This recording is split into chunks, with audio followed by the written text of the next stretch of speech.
성경 말씀은 내일의 꿈을 현실로 만듭니다 라는 제목으로 말씀을 드리고자 합니다.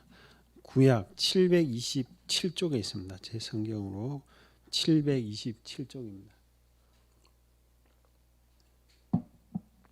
느헤미야 1장 5절부터 11절까지 727페이지에 있습니다. 727쪽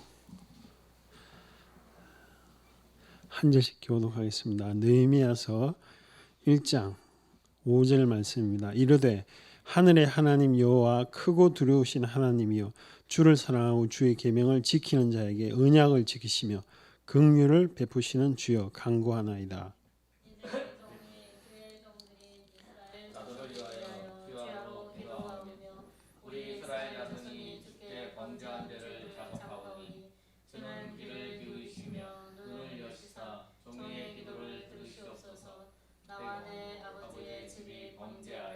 주를 향하여 크게 악을 행하여 주께서 주의 종 모세에게 명하신 계명과 율례와 규례를 지키지 아니하였나이다. 옛적에 주께서 주의 종 모세에게 명령하여 이르시되 만일 너희가 범죄하면 내가 너희를 여러 나라 가운데 흩을 것이요 만일 내게로 돌아와 내 계명을 지켜 행하면 너희 쫓긴 자가 하늘 끝에 있을지라도 내가 거기서부터 그들을 모아 내 이름을 두려고 택한 곳에 돌아오게 하리라 하신 말씀을 이제 청하건대 기억하옵소서. 옛적에 주께서 일찍이 큰 권능과 강한 손으로 구속하신 주의 종들이요 주의 백성이니이다. 11절 같이 읽게요. 주여 구하오니 귀를 기울이사 종의 기도와 주의 이름을 경외하기를 기뻐하는 종들의 기도를 들으시고 오늘 종이 형통하여 이 사람 앞에서 은혜를 입게 하옵소서 하였나이다. 그때 내가 아멘. 여러분 지금 읽은 느헤미야는 소망이 없습니다. 왜 소망이 없느냐 하면 나라가 페르시아에 정복을 당했기 때문에 그렇습니다. 그래서 느헤미야가 사람을 보내어서 소식을 듣습니다. 소식을 들었는데 그 소식이 3절 말씀에 있습니다. 제가 읽어볼게요. 그들이 내게 이르되 사로잡힘을 면하고 남아있는 자들이 그 지방 거기에서 큰 환난을 당하고 능욕을 받으며 예루살렘 성은 허물어지고 성문들은 불탔다 하는지라. 그 사람들, 자기하고 같이 살았던 이웃 사람들, 이런 사람들이 남아있는 사람들은 평안하냐? 아니죠. 큰 환난. 왜냐하면 피정복 그러니까 정복자에게 다 갖다 바쳐야 돼요. 다 그 당시에는 갖다 바치는 건 고사하고 생명을 잡아가서 노예로 부리고 뭐 그렇게 하죠. 자기 있는 재산은 몰수당하죠. 그건 말할 것도 없죠. 근데 그걸로 끝나는 게 아니라 능욕을 당했다. 아주 비참한 것을 당했다.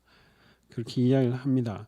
그 이야기를 들을 때 느헤미야가 슬피 울고 수일 동안 하루만 우는 게 아닙니다. 나라가 없으니까 얼마나 비참하겠어요. 그런 상황에서 이 느헤미야가 하나님 앞에 기도를 하는데 이 절망적인 상황에서 뭐 하나님 우리 도와주세요 이렇게 기도한 게 아니라 하나님의 말씀을 근거로 기도합니다. 그 말씀이 8절 9절 말씀입니다. 옛적에 모세에게 행했던 이게 레위기서나 신명기에 나오는 말씀이에요. 너희들이 그 땅에 가가지고 가나안 땅에 가가지고 만약에 하나님을 섬기지 아니하고 우상을 섬기면 너희들 흩어버리겠다. 그 말씀을 여기 8절 말씀을 하죠. 같이 다시 한번 읽어볼게요. 8절 말씀 시작. 주께서 주의 종 모세에게 명령하여 이르시되 만일 너희가 범죄하면 내가 너희를 여러 나라 가운데 흩을 것이요 이게 신명기에 있는 말씀입니다. 그렇게 말했다는 걸 느헤미야가 기억하고 이렇게 이야기하죠. 그런데 그걸로 끝이 아니라 9절 말씀에 하나님 우리 회개하면 돌아온다고 하지 않았습니까? 그걸 기억해 달라는 겁니다. 여러분 고난과 어려움을 어떻게 이깁니까? 하나님의 말씀을 기억해서 그것을 믿음으로 붙잡을 때 이기는 것이죠. 그래서 느헤미야가 그냥 하나님 이 정말 나라가 빼앗겨 가지고 이 비참한 상황이 뭐 어떻게 하겠습니까? 하나님 뭐 이렇게 살아야죠. 이렇게 한 게 아닙니다. 하나님의 그 말씀한 말씀을 기억하고 하나님 그때 그렇게 회복해 준다고 약속하지 않았냐고. 그 하나님의 말씀을 우리가 붙잡는 거죠. 내미가 붙든 거죠. 그래서 그 현실을 바꿨느냐? 바꾸죠. 11절에 보면 하나님 이 사람 앞에서 이 사람이 누굽니까? 왕입니다. 페르시아 사람들입니다. 자기가 지금 궁전에서 술관원을 하죠. 술관원은 이런 음식을 먹기 전에 자기가 먼저 먹는 거죠. 왜냐하면 옛날에는 독사를 제일 많이 하니까 독이 있나 안 있나 이렇게 자기가 먼저 먹어보는 제일 신뢰하는 사람이죠. 근데 그런 사람들을 통해서 은혜를 잊게 해달라 이렇게 이야기합니다. 굉장히 현실적인 이야기입니다. 추상적이고 피상적으로 이야기한 게 아니에요. 그냥 하나님 도와주세요. 뭐 안 도와주면 뭐 어쩔 수 없죠. 뭐. 그래도 하나님 제가 하나님 생각해서 교회는 나갈게요. 이런 수준의 기도가 아닙니다. 아주 구체적이고 하나님의 말씀을 근거로 해서 현실적인 이야기를 하고 있는 거죠. 지난주에 봤던 그 현실을 아래는 거, 그 의뢰자, 하나님을 의뢰하는 자는 복이 있다고 그렇게 돼 있잖아요. 내 의뢰가 제가 부탁하는 거라고 그랬잖아요. 그 소송이나 이럴 때 그 이 소송을 맡아주세요 변호사한테 할 때 그 사람이 의뢰자거든요. 근데 그런 것처럼 현실의 이 어려움을 하나님께 의뢰하는 거죠. 부탁하는 거죠.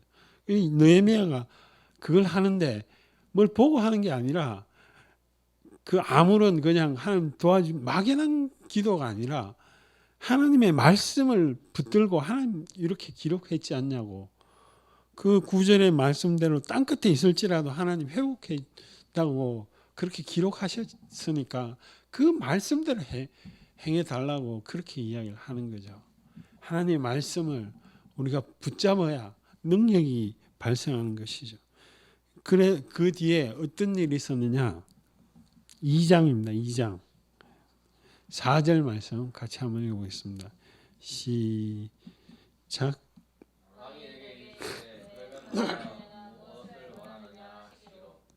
내가 곧 여기 술관원이니까 밥 먹을 때마다 뭐 먹을 때마다 보잖아요. 근데 갑자기 느헤미야 얼굴이 완전 근심이 있어. 왜 근심이 생겼느냐? 그 소식을 들으니까 3절 말씀에 보면 어찌 근심이 없으리요 이렇게 묻습니다. 그럼 내가 왕이 어떻게 해 줘야 되겠냐? 4절에 묻죠. 그럴 때 느헤미야가 바로 이거 해주고 저거 해주세요. 이러지 않고 여기 보면 하늘의 하나님께 묵도했다고 됩니다. 얼마나 엄중하고 중요한 순간입니까? 내 말만 한마디만 하면 그 왕이 들어줄지 안 들어줄지 이게 지금 왕에게 다 달려있는데 왜 하나님을 찾습니까? 느헤미야는 그 순간에도 하나님이 현실을 움직인다는 확실한 믿음을 가지고 너희 보이는 사람만 의지한 게 아닙니다. 지난주에 그 말씀대로 사람을 의지하지 않고 하나님을 보는 믿음이 있었던 분별력이 있었던 게 느헤미야입니다. 그러므로 네 왕이 아무리 허락해도 하나님이 안 도와주면 안 돼. 이런 분명한 믿음을 가지고 있었던 거죠. 인간이 다 하지만 하나님이 결국 이 역사를 이끌어 가기 때문에 하나님이 중요해. 이렇기 때문에 하나님께 목도했다라고 되어 있습니다. 왕이 물을 때 느헤미야가 그 7절 8절에 보면 아주 구체적으로 이야기합니다. 뭐가 구체적이냐? 7절 한번 읽어볼게요. 시작. 내가 또 왕에게 아뢰어 왕이 만일 좋게 여기시거든 강스 쪽 총독들에게 내리시 조서를 내게 주사 그들이 나를 용납할 유대에게 통과하게 하시고. 그 페르시아 궁에서 이쪽 예루살렘까지는 군데군데 지역 총독이 있어요. 총독은 그 지역을 다스리는데 통과할 수 있도록 조서를 하나 통과증을 이렇게 적어 달라 이렇게 이야기를 하죠. 왕에게. 두 번째로 뭘 요구하느냐? 8절입니다. 같이 읽어볼게요.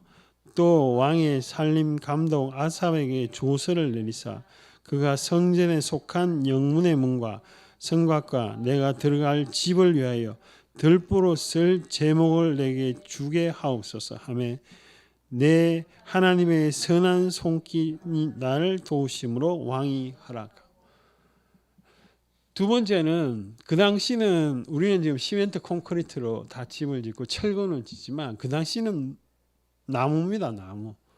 그러니까 자기가 거할 집과 또 성문에 이렇게 막을 그게 다 나무거든요. 재료를 달라. 이렇게 구체적으로 이야기를 합니다. 이 구체적으로 이야기했다는 것은 하나님 앞에 벌써 기도할 때 하나님이 나에게 은혜를 주시면 여기 1장 11절에 보면 이 사람 앞에서 은혜를 있게 해달라는 거죠.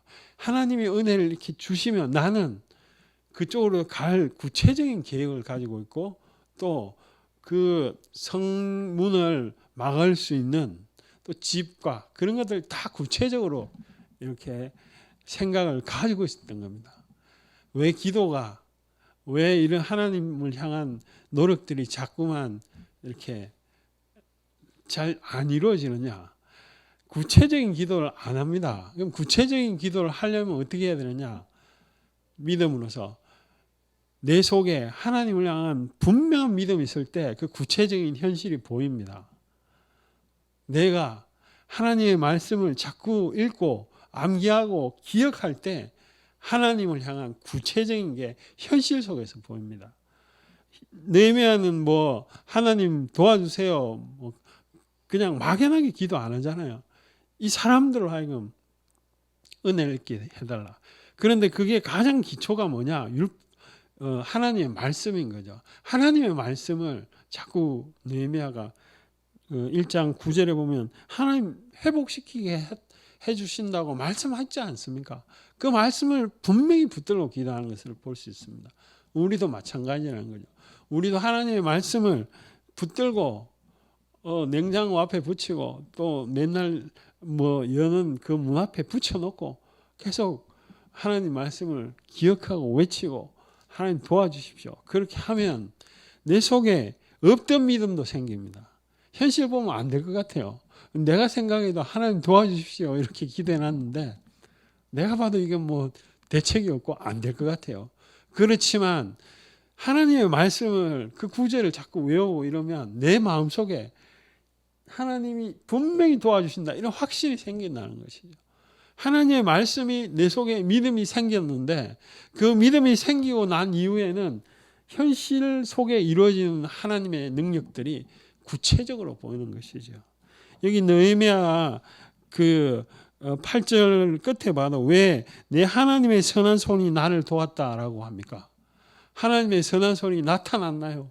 보이기는 뭐가 보여요. 느헤미야 마음속에는 그 바사 왕을 통해서 역사하시는 하나님이 선명하게 느껴지는 거죠. 왜? 그렇게 기도했잖아요. 1장에 보면 주여 이 사람들을 통해서. 그러니까 기도가 막연하지 않습니다. 구체적이고 분명하면 분명할수록 그 사람은 이미 하나님의 능력이 나타나게 되어 있습니다.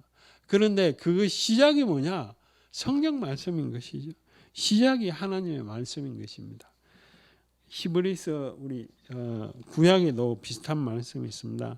한번 찾아보겠습니다. 오늘 히브리서 11장 1절부터 3절까지 읽어보면 한번 같이 읽어볼게요. 364쪽에 시작. 믿음은 바라는 것들의 실상이요 보이지 않는 것들의 증거니 선진들이 이로써 증거를 얻었느니 믿음으로 모든 세계가 하나님의 말씀으로 지어진 줄을 우리가 아나니 보이는 것은 나타나는 것으로 말미암아 된 것이 아니. 여기 보면 말이 조금 어려운 것 같지만 보이는 것은 이 현실의 눈에 보이는 것으로 다 이루어진 것도 아니고 하나님의 말씀으로 이 세상이 만들어졌는데 그런데 우리 1절에 보면 믿음은 내 속에 하나님을 향하여서 바라는 구체적인 실체라고 이렇게 이야기 실상, 실체. 그런데 그것이 증거가 된다. 이렇게 이야기를 합니다. 보이지도 않는데. 여러분 근데 가만히 생각해 보시면 보이는 것에 사람이 만족이 별로 없습니다. 사랑 눈에 보입니까? 이 사람 나를 사랑한다. 보입니까? 안 보이죠. 근데 그런 것들이 우리에게 얼마나 큰 중요한 가치입니까? 사랑 안 보입니다. 뭐 이렇게 사랑해서 뭐 갖다 주는 선물이야 보이지. 근데 당신이 나를 사랑한다. 그게 눈에 보입니까? 보이지는 않지만 우리는 느껴요. 보이지 않잖아요. 근데 인생을 살아가는데 너무나 중요한 게 사랑이죠. 또한 어떤 삶의 일의 의미 같은 거 보입니까? 내가 왜 살아가냐? 내가 사는 이유가 뭐냐? 그런 거 보입니까? 안 보입니다. 하나도 안 보입니다. 그런데 그것이 우리 인생에서는 정말 중요하죠. 그런 것처럼 보이지는 않지만 하나님에 대하여 노력하는 것은 나타나게 돼 있죠. 보이죠. 근데 내가 하나님에 대해서 생각하는 그 믿음은 보이지 않죠. 근데 그 믿음이 결국은 삶 가운데 나타나게 되는 거죠. 그러므로 우리는 믿음이 중요하고 보이지 않는 것이 중요한데 그게 정말 뜬구름 잡는 그런 이야기냐? 아니요. 성경 말씀 속에 하나님의 정신과 생각과 하나님이 우리를 향한 그런 길들이 다 있거든요.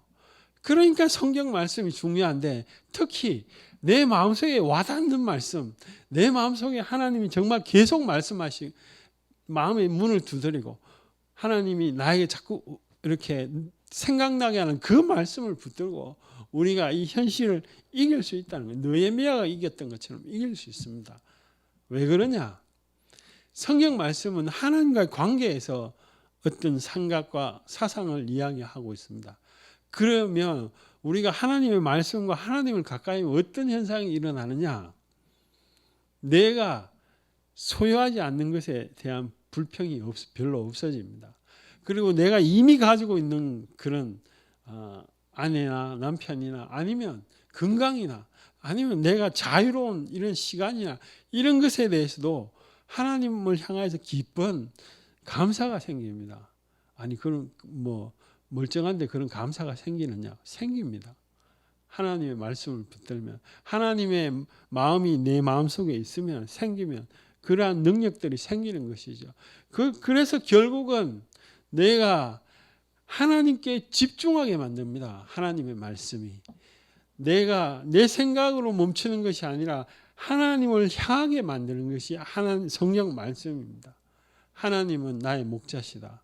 하나님은 나의 삶을 정말 목자라는 게 양이 여러분 아무것도 못합니다. 양은 정말 이 공격성도 있는 것도 아니고 뭐 이렇게 날카로운 뭐가 보호할 수 있는 거 아무것도 없어요. 딱 하나 개발된 게 뭐냐면 청력입니다. 청력. 눈도 거의 잘 안 보여요. 그래서 양이 밤 되면 잘 안 움직입니다. 해가 지면 안 움직여요.